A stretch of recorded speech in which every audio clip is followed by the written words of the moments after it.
ಮತ್ತೊಂದು ಮಗು ಬೇಕಂತ ಕೇಳ್ತಿದ್ದ ಡಾಕ್ಟರ್. ನೀವಾದರೂ ಹೇಳಿ, ಮೂವರು ಸಾಕಂತ ಅಂದ ಅರ್ಜುನ್. ನಾರ್ಮಲ್ ಡೆಲಿವರಿ ತಾನೇ ಆಗಿದೆ, ಮತ್ತೊಂದು ಮಗುವಿಗೆ ಅವಕಾಶ ಇದೆ ಅಂತ ನೀವಾದರೂ ಹೇಳಿ ಡಾಕ್ಟರ್ ಅಂತ ಅನ್ವಿಕಾ ಕೂಡ ಅರ್ಜುನನ್ನು ಅಣಗಿಸ್ತಾ ಹೇಳಿದ್ಲು. ಏನಮ್ಮ ಅನ್ವಿಕಾ, ಹೊಟ್ಟೆಯಲ್ಲಿ ಇಬ್ಬರನ್ನ ಹೊತ್ತಿದ್ಯಾ, ಕೈಗಳಿಂದ ಮೂವರನ್ನು ಸಾಕ್ತಿದ್ಯಾ, ಇನ್ನೂ ನಿನ್ನ ಮಕ್ಕಳ ಹಂಬಲ ತೀರಲಿಲ್ವಾ ಅಂತ ಡಾಕ್ಟರ್ ಕೇಳಿದ್ರು. ಇಲ್ಲ ಡಾಕ್ಟರ್, ನಂಗೆ ಮನೆಯಲ್ಲಿ ಸಪೋರ್ಟ್ ಸಿಸ್ಟಮ್ ಹೆಚ್ಚಿರಬೇಕು. ಅದೇನು ಸಪೋರ್ಟ್ ಸಿಸ್ಟಮ್? ಈ ಯಜಮಾನ್ರ ಇಬ್ಬರು ದೇವತೆಗಳು ಇವರ ಪಾರ್ಟಿಯೇ. ಇವರಿಲ್ಲದಿದ್ದಾಗ ಮಾತ್ರ ನನ್ನ ಜೊತೆ ಸೇರ್ತಾರೆ. ಅದರಲ್ಲೂ ನನ್ನ ಚಿಕ್ಕ ಮಗಳಂತೂ ಪೂರ್ತಿ ಅಪ್ಪನ ಮುದ್ದಿನ ಮಗಳು. ಅದಕ್ಕೆ ಹೀಗೆ ಹುಟ್ಟುತ್ತವನು ಮತ್ತು ಮುಂದೆ ಹುಟ್ಟುವವನು ನಾನು ಬ್ಯಾಚ್ ಮಾಡ್ಕೊಳ್ತೀನಿ, ಆವಾಗ ನನ್ನ ಬಲ ಹೆಚ್ಚಾಗುತ್ತಲ್ವಾ ಅಂದ್ಲು ಅನ್ವಿಕಾ. ಅನ್ವಿಕಾಳ ಮಾತಿಗೆ ಡಾಕ್ಟರ್ ನಗ್ತಾ, ಹೀಗೂ ಹುಚ್ಚುತನದಿಂದ ಮಕ್ಕಳಿಗೆ ಜನ್ಮ ನೀಡ್ತಾರಾ ಅಂದರು. ಪ್ಲೀಸ್ ಡಾಕ್ಟರ್, ನೀವಾದರೂ ಹೇಳಿ, ಆಪ್ರೇಷನ್ ಬೇಡ ಅಂತ, ನನಗೆ ಇನ್ನೊಂದು ಮಗುವಿಗೆ ಚಾನ್ಸ್ ಇದೆಯಲ್ವಾ ಅಂತ ಕೇಳಿ ಅರ್ಜುನನ್ನ ನೋಡಿದ್ಲು. ಅವನ ನೋಟ ನೇರವಾಗಿ ಅನ್ವಿಕಾಳ ಮೇಲೆಯೇ ಇತ್ತು, ಬಹಳ ಗಂಭೀರವಾಗಿ. ಅವಳು ಆಸೆ ಪಡ್ತಿದ್ದಾಳಲ್ಲ ಅರ್ಜುನ್, ಇನ್ನೊಂದು ಅವಕಾಶ ಅಷ್ಟೇ ತಾನೇ, ಆಮೇಲೆ ಅವಳೇ ಕೇಳಿದ್ರು ಇರಿಸ್ಕೊಳ್ಳೋದು ಬೇಡ. ಮಗು ಕೂಡ ಆರೋಗ್ಯವಾಗಿದೆ, ನಿಮಗೂ ವಯಸ್ಸಿದೆ, ಜೊತೆಗೆ ಲೆಕ್ಕ ಇಲ್ಲದಷ್ಟು ಆಸ್ತಿ ಇದೆ. ಅದೆಲ್ಲವನ್ನು ನೋಡಿಕೊಳ್ಳಲು ಆ ಮಟ್ಟದ ಸಂತಾನ ಸಂಪತ್ತು ಬೇಕೇ ಬೇಕು ಅಂತ ವೈದ್ಯರು ಕೂಡ ಮಕ್ಕಳನ್ನು ಸಂಪತ್ತಿಗೆ ಹೋಲಿಸಿ ಹೇಳಿದ್ರು. ಅರ್ಜುನ್ ಏನೂ ಮಾತಾಡದೆ ಅಲ್ಲಿಂದ ಹೋಗೋದಕ್ಕೆ ಅನುವಾದಾಗ ಅನ್ವಿಕಾ ಅವನ ಕೈ ಹಿಡಿದು ತಡೆದ್ಲು. ಡಾಕ್ಟರ್ ಅವರಿಗೆ ಸ್ವಲ್ಪ ಖಾಸಗಿತನ ಬೇಕಂತ ಭಾವಿಸಿ, ಈಗಲೇ ಆತುರ ಇಲ್ಲ ಅರ್ಜುನ್, ಇನ್ನೂ 11 ದಿನಗಳ ಕಾಲ ಸಮಯ ಇದೆ. ಅಷ್ಟರೊಳಗೆ ನೀವು ಯೋಚಿಸಿ ನಿರ್ಧಾರ ತಿಳಿಸಿ, ಬೇಗ ಬನ್ನಿ, ಔಷಧಿ ನೀಡಬೇಕು ಅಂತ ಹೇಳಿ ಹೊರಟು ಹೋದರು. ಪ್ಲೀಸ್ ಅರ್ಜುನ್, ನಿನಗೇನಾದರೂ ಹುಚ್ಚಿಡ್ದಿದೆಯಾ ಅನ್ವಿಕಾ? ಮಗು ಹುಟ್ಟಿ ಗಂಟೆ ಕಳೆದಿಲ್ಲ, ಆಗಲೇ ಮತ್ತೊಂದು ಮಗು ಬೇಕಂತ ಹಠ ಮಾಡ್ತಿದೆಯಾ? ಅರ್ಜುನನ ಗಂಭೀರ ಧ್ವನಿಗೆ ಅನ್ವಿಕಾಳ ಕಣ್ಣಲ್ಲಿ ನೀರು ತುಂಬಿತು. ನೀನೀಗಷ್ಟೇ ಹೆರಿಗೆ ಆದವಳು, ಈಗ ಇದೆಲ್ಲ ಅಗತ್ಯ ಇದೆಯಾ ಅನ್ನುತ್ತಾ ಮೆಲ್ಲಗೆ ಅವಳ ಕಣ್ಣೀರನ್ನು ಒರೆಸಿ ಕೂದಲನ್ನು ಸರಿಪಡಿಸಿ ಹಣೆ ಮೇಲೆ ಮುತ್ತಿಡ್ತಿರುವಾಗ, ಪ್ಲೀಸ್ ನನಗಾಗಿ ಇನ್ನೊಂದು ಮಗು ಅಂದ್ಲು. ಹುಚ್ಚಿ, ಈ ಕಾಲದಲ್ಲಿ 3 ಮಕ್ಕಳನ್ನು ಯಾರು ಹೆರ್ತಾರೆ ಹೇಳು ಅಂತ ಅಂದ ಕೆಡುತ್ತೆ ಅಂತ ಒಬ್ಬರಿಗೆ ನಿಲ್ಲಿಸೋರ ಮಧ್ಯೆ ನೀನು ಹೀಗೆ ಮಾಡ್ತಿದೀಯಾ? ನನಗೆ ಅಂದದ ಅವಶ್ಯಕತೆ ಇಲ್ಲ. ತಾಯಿಯಾಗಿ ಮನೆ ತುಂಬ ಮಕ್ಕಳು ಅಮ್ಮ ಅಮ್ಮ ಅಂತ ನನ್ನ ಸೆರಗು ಹಿಡಿದು ತಿರುಗಬೇಕು. ನಿಮ್ಮೊಂದಿಗೆ ಮಕ್ಕಳೊಂದಿಗೆ ನನ್ನ ಜೀವನ ಹಸನಾಗಬೇಕು, ಅಷ್ಟೇ ನಾನು ಬಯಸೋದು. ಪ್ಲೀಸ್, ಇದೇ ನನ್ನ ಕೊನೆಯ ಆಸೆ ಅಂದ್ಕೊಳ್ಳಿ ಅಂದ್ಲು. ಅನ್ವಿಕಾಳ ಮಾತಿಗೆ ಅವಳ ತುಟಿಗೆ ಮೇಲೆ ಮೆಲ್ಲಗೆ ಹೊಡೆದು, ಸರಿ ಬಿಡು, ಅಳಬೇಡ. ನೀನು ಹೆರ್ತೀನಿ ಅಂದಮೇಲೆ ನನಗೆ ನೋವು, ಕಷ್ಟಪಡೋಳು ನೀನೇ ತಾನೇ ಅಂದ. ನನಗದು ಕಷ್ಟ ಅನ್ನಿಸ್ಲಿಲ್ಲ ಅರ್ಜುನ್, ನನಗೆ ತುಂಬ ಇಷ್ಟ ಆಯಿತು. ನಿಜ ಹೇಳಬೇಕಂದ್ರೆ ಮಗು ಹೊಟ್ಟೆಯಿಂದ ಹೊರಗೆ ಬರುವಾಗ ಈ ಪ್ರಪಂಚವನ್ನೇ ಗೆದ್ದಷ್ಟು ಹೆಮ್ಮೆ ಅನ್ನಿಸ್ತು. ಅದು ಅನುಭವಿಸುವವರಿಗೆ ಗೊತ್ತು, ನಿನಗೇನು ಗೊತ್ತು ಅಂದ್ಲು. ನನಗದೆಲ್ಲ ಗೊತ್ತಿಲ್ಲ, ನೀನು ಕಿರ್ಚ್ತಿದ್ದ ಧ್ವನಿ ಮಾತ್ರ ಕೇಳಿ ಇನ್ನು ಮುಂದೆ ನಿನಗಿಂಥ ನೋವು ಕೊಡಬಾರ್ದು ಅಂತ ನಿರ್ಧರಿಸಿದ್ದೆ. ಆದರೆ ಇಲ್ಲಿ ನನ್ನನ್ನೇ ಮಾಯೆ ಮಾಡ್ತಿದ್ಯಾ. ಆದರೆ ಒಂದೇ ನೆನಪಿರಲಿ, 2 ವರ್ಷಗಳ ನಂತರವೇ ನಮ್ಮ ಮುಂದಿನ ಮಗುವಿನ ಪ್ಲ್ಯಾನ್ ಶುರುವಾಗೋದು. ಅಲ್ಲಿವರೆಗೆ ನನಗೆ ರಾಮ್ ರಾಮ್ ಅಂತ ಅರ್ಜುನ್ ಹೇಳಿದಾಗ, ನಿಜವಾಗಿಯೂ ಹೇಳ್ತಿದ್ದೀರಾ ಅಂದ್ಲು. ಹೌದು, ಅದಕ್ಕೆ ಒಪ್ಪದಿದ್ರೆ ನಾನು ಇದಕ್ಕೊಪ್ಪಲ್ಲ ಅಂದ.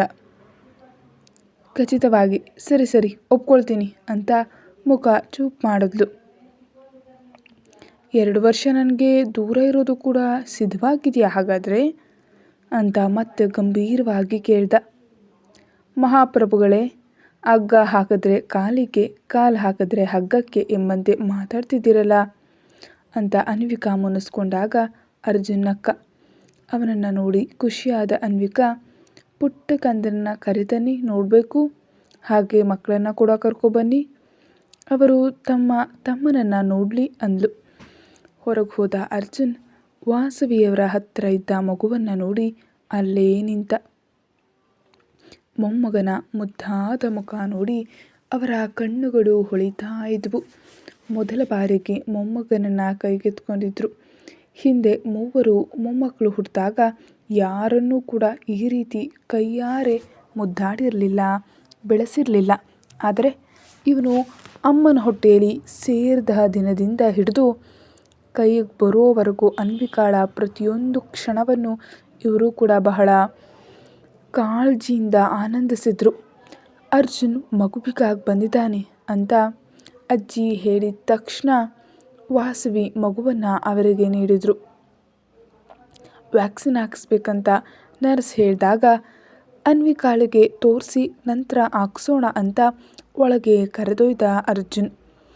ಮಗುವನ್ನು ಅನ್ವಿಕಾಳಿಗೆ ತೋರಿಸಿ ಸ್ವಲ್ಪ ಹೊತ್ತು ಅವಳ ಬಳಿ ಇರಿಸಿ ನಂತರ ಲಸಿಕೆ ಹಾಕಿಸೋದಕ್ಕೆ ಕರೆದೊಯ್ದಾಗ ಮಗು ಹ್ಞೂ ಅಂತ ಅತ್ತ ತಕ್ಷಣ ಅರ್ಜುನ್ ಬೆದರು ಹೋದ. ಅಷ್ಟು ಸ್ಫುರದ್ರೂಪಿಯಾಗಿರೋ ಅರ್ಜುನ್ ಮಗುವಿನ ಅಳುವಿಗೆ ಹೆದರೋದನ್ನು ನೋಡಿ ನರ್ಸ್ ನಕ್ಕಿದ್ಲು. ಏನು ಸರ್, ಮೊದಲ ಮಗುವಾ ಅಂತ ಕೇಳಿದ್ಲು. ಅಲ್ಲ, 3ನೇ ಮಗು ಅಂತ ಅರ್ಜುನ್ ಹೇಳಿ ಮಕ್ಕಳ ವೈದ್ಯರ ಹತ್ರ ಹೋದಾಗ ನರ್ಸ್ ಆಶ್ಚರ್ಯದಿಂದ ಬಾಯಿ ಮುಚ್ಚಿಕೊಳ್ಳಲು ಮರೆತಳು. ವೈದ್ಯರು ಮಗುವನ್ನು ಪರೀಕ್ಷಿಸಿ ಮಗು ಆರೋಗ್ಯವಾಗಿದೆ, ಯಾವುದೇ ತೊಂದರೆ ಇಲ್ಲ ಅಂತ ಹೇಳಿದ್ರು. ಸಾಧ್ಯ ಆದರೆ 2 ವರ್ಷಗಳವರೆಗೆ ತಾಯಿ ಹಾಲು ನೀಡಿದರೆ ಜೀವನ ಪೂರ್ತಿ ರೋಗ ನಿರೋಧಕ ಶಕ್ತಿ ಚೆನ್ನಾಗಿರುತ್ತೆ ಅಂತ ಸಲಹೆಯನ್ನು ನೀಡಿದರು. ಅರ್ಜುನ್ ಅವರಿಗೆ ಧನ್ಯವಾದವನ್ನು ಹೇಳಿ ಮಗುವನ್ನು ಹೊರಗೆ ತಂದ.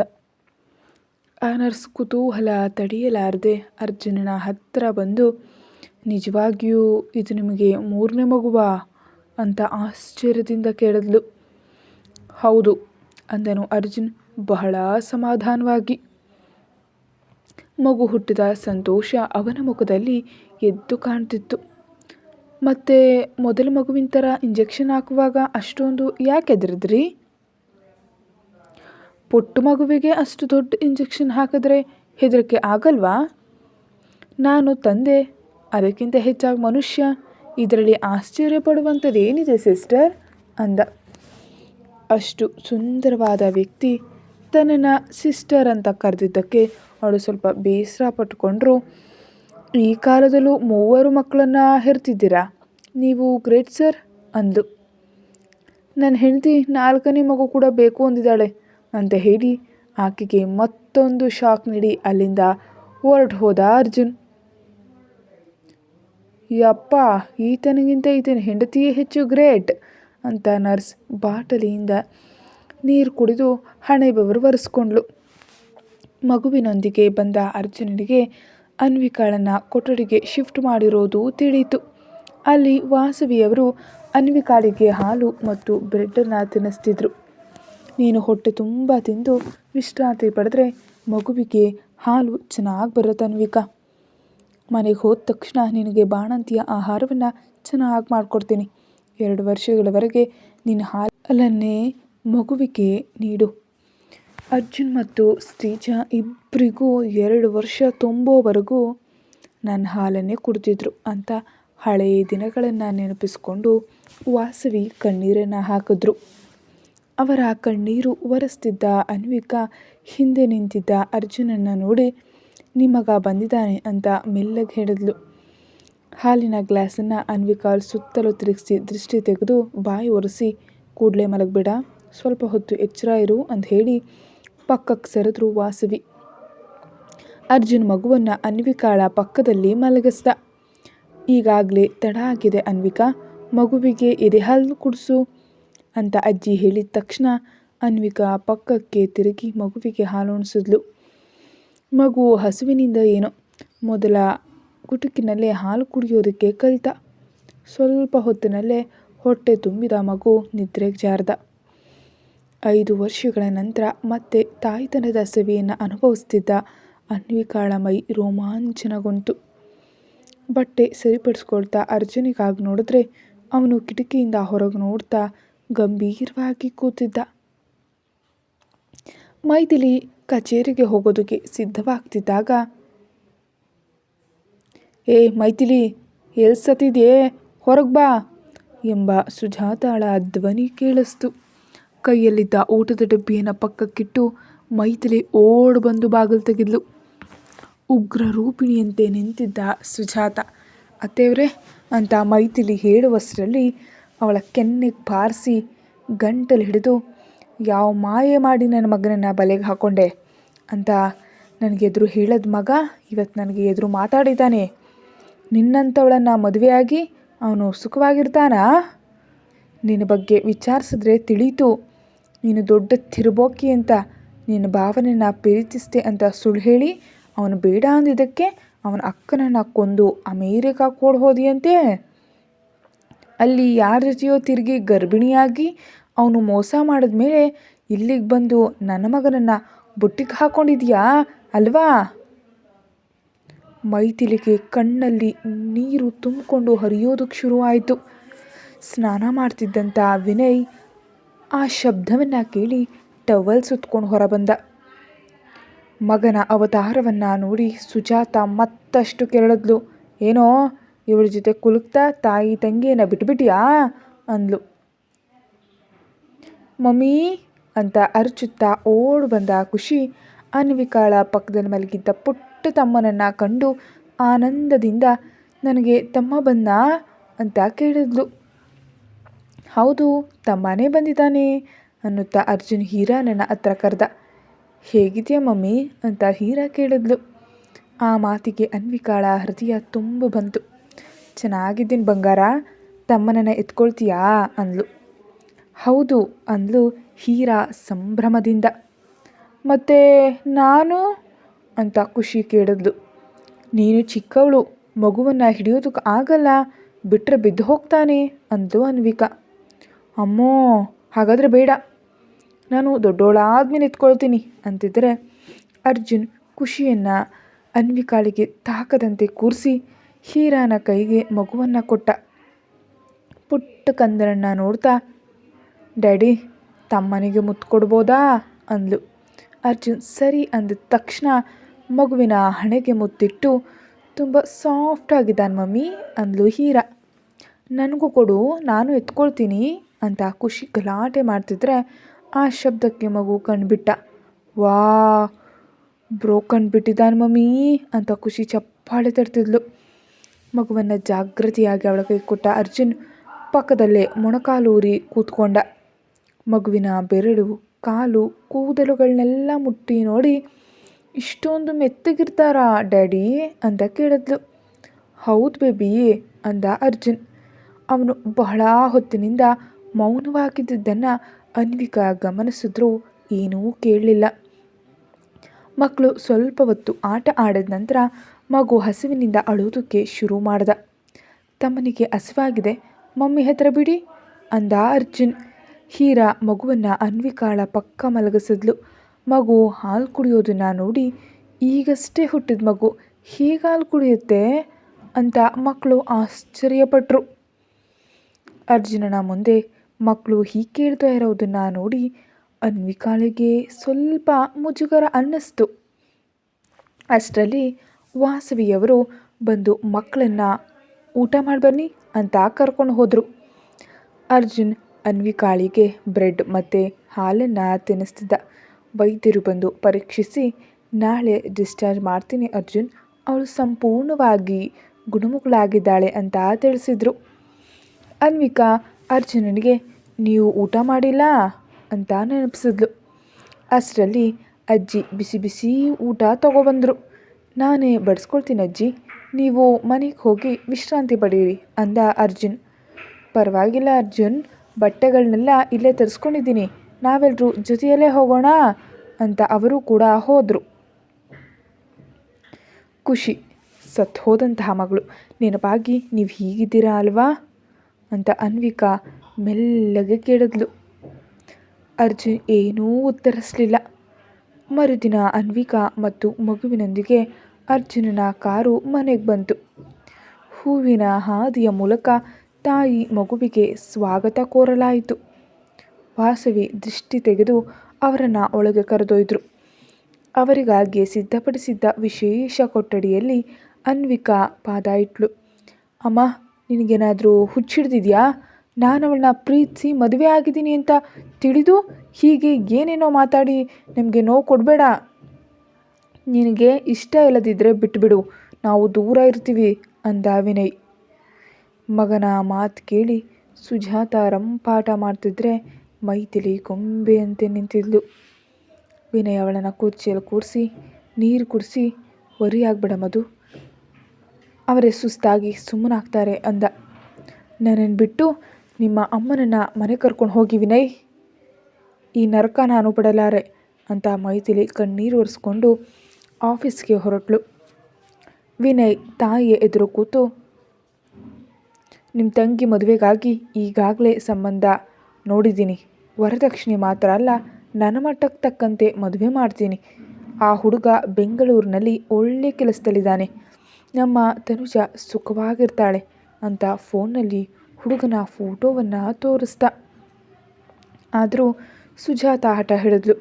ವಿನಯ್ ಸಮಾಧಾನವಾಗಿ ಮೈಥಿಲಿಯ ಸಂಪೂರ್ಣ ಜೀವನದ ಬಗ್ಗೆ, ಅವಳು ಪಟ್ಟ ಕಷ್ಟಗಳ ಬಗ್ಗೆ ಹೇಳ್ದ.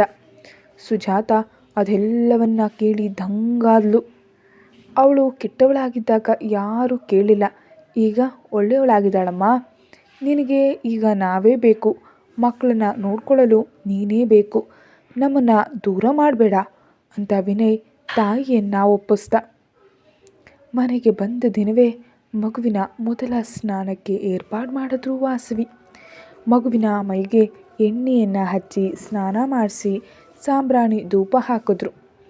ಕೆಲಸ ಮುಗಿಸಿ ಬಂದ ಅರ್ಜುನ್ಗೆ ಇಡೀ ಮನೆ ಸುಗಂಧಮಯವಾಗಿ ಕಾಣ್ತು. ಅನ್ವಿಕಾ ಮಗುವಿಗೆ ಹಾಲುಣಿಸಿ ಮಲಗಿಸಿದ್ಲು. 11 ದಿನಗಳ ನಂತರ ಮಗುವಿನ ಹೆಸರಿಡುವ ಕಾರ್ಯಕ್ರಮವನ್ನು ಮನೆಯಲ್ಲೇ ಸರಳವಾಗಿ ಮಾಡೋಣ ಅಂತ ನಿರ್ಧರಿಸಿದ್ರು. ಹೆಚ್ಚು ಆಡಂಬರ ಬೇಡ ಅಜ್ಜಿ, ನಿಮ್ಮ ಮಧ್ಯೆ ನಿಮ್ಗೆ ಇಷ್ಟ ಬಂದಂತೆ ಮಾಡಿ ಅಂದ ಅರ್ಜುನ್. ಒಳಗೆ ಹೋದಾಗ ಅನ್ವಿಕಾ ಮಗುವಿನ ಪಕ್ಕ ಮಲಗಿದ್ಲು. ಏನಾಯಿತು, ಯಾಕೆ ಹೀಗಿದೆಯಾ ಅಂತ ಅರ್ಜುನ್ ಕೇಳ್ದ. ನಾನು ಚೆನ್ನಾಗಿದ್ದೀನಿ, ಆದರೆ ನೀವು ಬಂದಾಗಿನಿಂದ ಸರಿಯಾಗಿ ಮಾತಾಡ್ತಾ ಇಲ್ಲ. ನಾನಾ ಚೆನ್ನಾಗೇ ಇದ್ದೀನಲ್ಲ. ಇಲ್ಲ, ನೀವು ಡಲ್ಲಾಗಿದ್ದೀರಾ. ಮಕ್ಕಳು ಇದ್ದರೆ ಅವ್ರ ಜೊತೆ ಇರ್ತೀರಿ, ಅವರು ಇಲ್ದಿದ್ರೆ ಹೀಗೆ ಮುಖ ಊದಿಸ್ಕೊಂಡು ಯಾವಾಗೂ ಹೀಗೆ ಇರ್ತೀರಿ ಅಂತ ಅನ್ವಿಕಾ ದೂರು ನೀಡಿದ್ಲು. ಅರ್ಜುನ್ ನಕ್ದ. ಯಾಕ ನಗು? ಏನಿಲ್ಲ, 2 ವರ್ಷಗಳ ಗ್ಯಾಪ್ ಅಂತ ನನ್ನ ಬಂಡಿಗೆ ಬ್ರೇಕ್ ಹಾಕಿದೆಯಲ್ಲ, ಅದ್ರ ಬಗ್ಗೆ ಚಿಂತೆ ಅಂದ. ಅನ್ವಿಕಾಳ ಮುಖ ಕೆಂಪಾಯಿತು. ಸುಳ್ಳು ಹೇಳಬೇಡಿ, ನಿಜ ಹೇಳ್ತಿದ್ದೀನಿ. ನನ್ನ ಲೈಫ್ನಲ್ಲಿ ಈ ಗ್ಯಾಪ್ಗಳಿಂದಲೇ ಅರ್ಧ ಸಮಯ ಕಳೆದು ಹೋಗಿದೆ. ಅನ್ವಿಕಾ ಬಟ್ಟೆ ಬದಲಾಯಿಸಲು ಎದ್ದು ಹೋದಾಗ ಅರ್ಜುನ್ ಹಿಂದಿನಿಂದ ಅಪ್ಕೊಂಡ. 4 ವರ್ಷ ನನಗೆ ದೂರ ಇದ್ದವರು ನೀವೇನಾ ಈ ಮಾತು ಹೇಳ್ತಿರೋದು ಅಂದ್ಲು ಅನ್ವಿಕಾ. ಆವಾಗ ದೂರ ಇದ್ದೆ, ಅದಕ್ಕೆ ಇರಲು ಸಾಧ್ಯ ಆಯಿತು. ಈಗ ಕಣ್ಮುಂದೆ ಇದ್ಕೊಂಡು ಮುಟ್ಟದೇ ಇರೋದಕ್ಕೆ ಕಷ್ಟ ಆಗ್ತಿದೆ ಕಣೆ. ಅನ್ವಿಕಾ ನಗ್ನಗ್ತಾ ಅವನ ತುಟಿಗಳಿಗೆ ಮುತ್ತಿಟ್ಲು. ಇದನ್ನು ಯಾವಾಗ ಬೇಕಾದರೂ ಕೊಡಬಲ್ಲೆ ಅಂದ್ಲು. ಅರ್ಜುನ್ ಅವಳನ್ನು ಕೆಳಗಿನಿಂದ ಮೇಲಿನವರೆಗೆ ನೋಡ್ದ. ಯಾಕೆ ಹಾಗೆ ನೋಡ್ತಿದ್ದೀರಿ? ನೀನು ನನ್ನನ್ನು ಅಟ್ರಾಕ್ಟ್ ಮಾಡ್ತಿದ್ಯಾ ಅಂತ ಚೆಕ್ ಮಾಡ್ತಾ ಇದ್ದೀನಿ. ಅನ್ವಿಕಾ ಹಿಂದಕ್ಕೆ ತಿರುಗಿ ಕಬೋರ್ಡ್ ಮುಚ್ಚಿದಾಗ ಅವಳು ಹಾಕಿದ್ದ ತೆಳುವಾದ ಹತ್ತಿಯ ಬ್ಲೌಸ್ ಅವಳನ್ನ ಬಿಗಿಯಾಗಿ ಬಂಧಿಸಿರೋದು ಅರ್ಜುನನ ಕಣ್ಣಿಗೆ ಬಿತ್ತು. ಅವನು ಹಿಂದಿನಿಂದ ಕೈಯನ್ನು ಹಾಕಿದಾಗ ಅನ್ವಿಕಾಳ ಉಸಿರು ಸ್ತಂಭಿಸಿತು. ಏನು ಮಾಡ್ತಿದ್ದೀರಿ ಅಂತ ಒಣಗಿದ ಗಂಟಲಲ್ಲಿ ಕೇಳಿದ್ಲು. ಅರ್ಜುನ್ ಅವಳ ಕಿವಿ ಹತ್ತಿರ ಬಂದು, ಇಂತಹ ಬ್ಲೌಸ್ ಹಾಕಬೇಡ, ತುಂಬ ತೆಳುವಾಗಿದೆ, ಬದಲಾಯಿಸ್ಕೊ ಅಂದ. ನಾಚಿಕೆಯಿಂದ ಅನ್ವಿಕಾ, ಅವು ಈಗ ನನಗೆ ಸರಿ ಹೋಗ್ತಿಲ್ಲ ಅರ್ಜುನ್ ಅಂದ್ಲು. ಯಾಕೆ? ನೀನೇನು ದಪ್ಪ ಆಗಿಲ್ವಲ್ಲ? ಅದೆಲ್ಲ, ಮಗುವಿಗೆ ಹಾಲುಣಿಸ್ತಿದ್ದೀನಲ್ವಾ, ಅದಕ್ಕೆ ಎದೆ ಭಾಗ ಸರಿ ಹೋಗ್ತಾ ಇಲ್ಲ ಅಂತ ಅನ್ವಿಕಾ ಹೇಳ್ತಿರುವಾಗಲೇ ಅರ್ಜುನ್ ಅವಳ ಸೆರಗನ್ನು ಸರಿಸ್ದ. ಅವಳ ಮುಖವನ್ನು ತನ್ನತ್ತ ತಿರುಗಿಸ್ಕೊಂಡು ಪ್ರೀತಿಯಿಂದ ನೋಡ್ದ. ಕತೆ ಮುಂದುವರಿಯುತ್ತೆ. Thank you. ಹೆಚ್ಚಿನ ವಿಡಿಯೋಗಾಗಿ ಚಾನಲ್ಗೆ ಸಬ್ಸ್ಕ್ರೈಬ್ ಆಗಿ ಮತ್ತು ಚಾನಲ್ಗೆ ಮೆಂಬರ್ಶಿಪ್ಪನ್ನು ತಗೊಳ್ಳಿ. Thank you so much for all.